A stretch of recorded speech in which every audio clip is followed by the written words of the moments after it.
Hello friends, welcome back to my channel. This is Poonam. तुम्हारे एक बार फिर से आप सभी का स्वागत करती हूँ आपके अपने channel Poonam education academy. So friends, आज की वीडियो होने वाली है बहुत ही इंपॉर्टेंट, बिकॉज इसके अंतर्गत हम बात करने वाले हैं बीएड वर्सेस बीटीसी का जो फैसला सुप्रीम कोर्ट से 11 अगस्त में जिसका ऑर्डर जारी किया गया था, जिसके अंदर आदेश दिया गया था कि बीएड अभ्यर्थी को प्राइमरी से बाहर कर दिया गया है।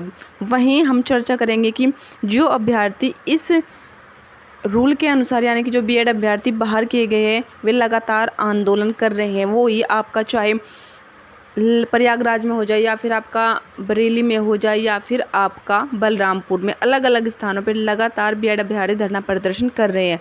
तो चलिए, सबसे पहले हम बात करेंगे यहाँ पर जो यूट्यूब पे आपके टीचर सत्यम पाठक जी हैं, वो लगातार अभ्यर्थियों का यहाँ पर सहयोग कर रहे हैं। तो यहाँ पर मैं भी अनुरोध करूँगी कि सभी इस चीज़ के लिए बढ़कर इनका सहयोग करें। तो चलिए, सबसे पहले हम उन्हीं के एक आंदोलन जो कि उन्होंने प्रयागराज में किया, वहाँ पर उनके इस महापंचायत के माध्यम से इस खबरों को हम यहाँ पर शुरू करेंगे, और फिर बाद में बात करेंगे हम जो असम के सीएम है, उन्होंने अपने राज्य में बीएड को प्राइमरी में शामिल कर लिया है। तो यहाँ पर अब बात आ जाती है, जब वो शामिल कर सकते हैं तो बाकी देश में ये चीज़ें क्यों लागू नहीं हो सकती। तो चलिए शुरुआत करते हैं प्रयागराज के महापंचायत से। किस तरह धरना प्रदर्शन कर रहे हैं वहाँ के अभ्यर्थी जो बीएड के लिए सुप्रीम कोर्ट का आदेश आने के बाद बाहर हो गए थे।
समस्त बीएड डिग्री धारकों की, चाहे वो 2010 से शुरू हुआ हो या उससे पहले से 2023 या उसके बाद तक बीएड डिग्री धारकों की यही पुकार,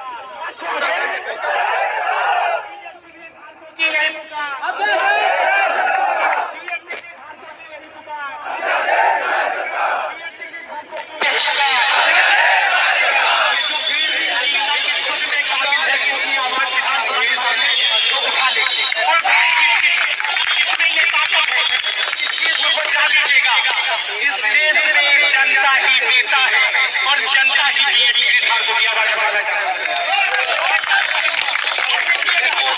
सरकार से मांग कर रहे हैं और संविधान से भी और पुलिस प्रशासन का भी सम्मान करते हुए कि वो भी हमारी तकलीफों को समझते हैं।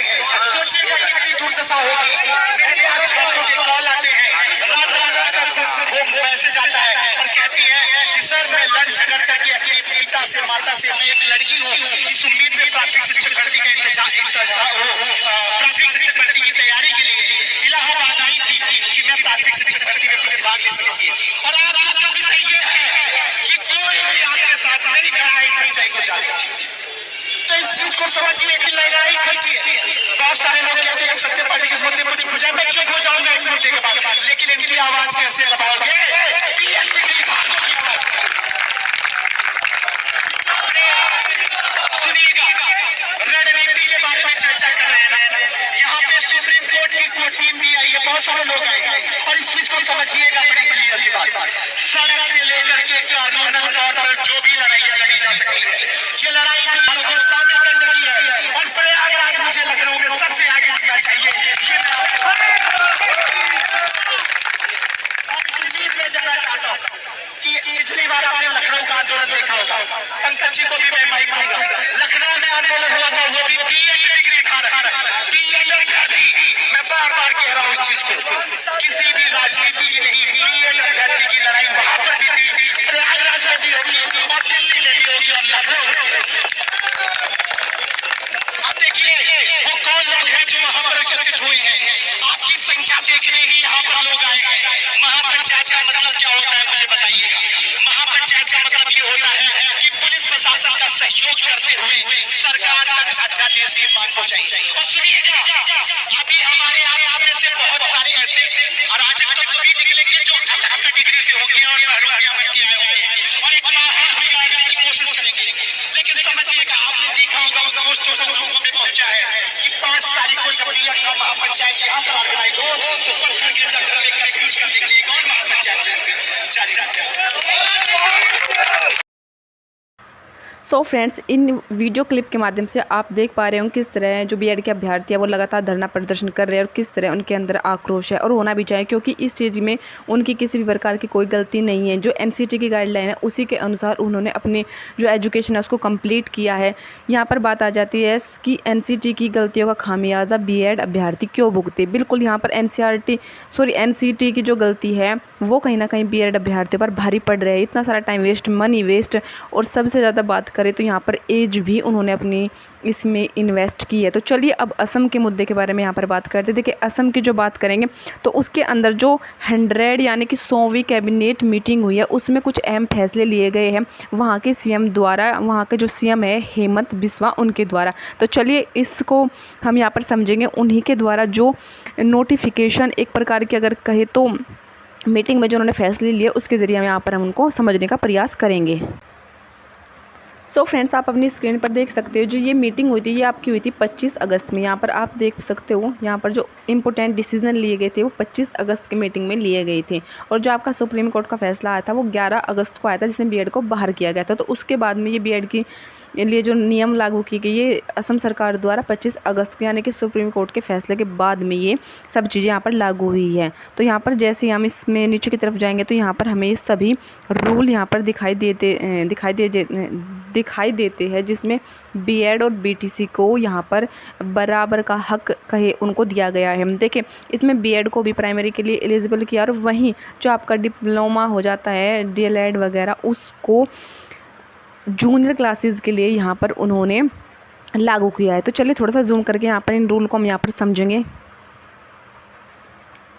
सो फ्रेंड्स, आप यहाँ पर देख सकते हो, देखिए यहाँ पर दिया गया है जो आपके रूल है 1977 के को इम्प्रूव करके यानी कि संशोधन करके यहाँ पर ये एलपी और यूपी स्कूल यानी कि एलपी का मतलब हो जाता है लोअर प्राइमरी, और जो यूपी का मतलब हो जाता है अपर प्राइमरी, यानी कि जो आपके प्राइमरी और जो आपका 1 से लेके 5वीं तक और फिर 6 to लेके 8 तक यहाँ पर जो टीचर की बात की है उसमें यहाँ पर दोनों ही जो आपके डिप्लोमाधारी होंगे उनको एलिजिबल किया गया। देखिए, आप यहाँ पर देख पाएंगे यहाँ पर डीएलएड और जो यहाँ पर बीएड के बारे में यहाँ पर साफ साफ इन्होंने कहा है कि जो आपका डीएलएड है वो आपका यूपी यानी कि अपर प्राइमरी के लिए एलिजिबल होगा, और जो आपका एलपी यानी कि लोअर प्राइमरी में बीएड एलिजिबल होगा। तो ये चीज़ें असम में वहाँ के सीएम द्वारा लागू कर दी गई। तो यहाँ पर अभ्यर्थियों के मन में प्रश्न आ रहा है कि जब असम में ये चीज़ें लागू हो सकती है तो अगर पीएम चाहे या फिर शिक्षा मंत्री चाहे, जो कि